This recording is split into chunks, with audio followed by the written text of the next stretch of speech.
Teachers tips ടൂളിലേക്ക് അവർക്കും സ്വാഗതം.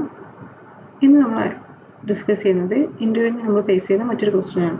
How do you handle a student who is not paying attention in the class? ഒരു class ശ്രദ്ധിക്കാത്ത കുട്ടിയെ നിങ്ങൾ എങ്ങനെ ഹാൻഡിൽ ചെയ്യും?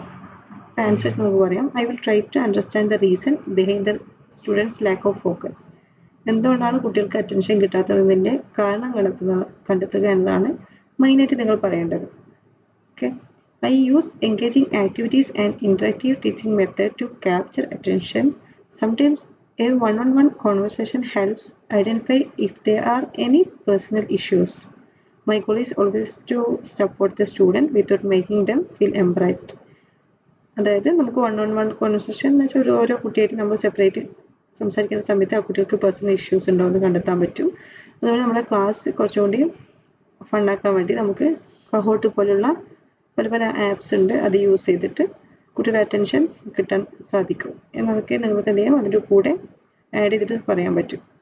ഇല്ലെങ്കിൽ സിമ്പിളായിട്ട് നിങ്ങൾ പറയേണ്ടത് I will try to understand the reason behind the students lack of focus എന്ന് പറയാം.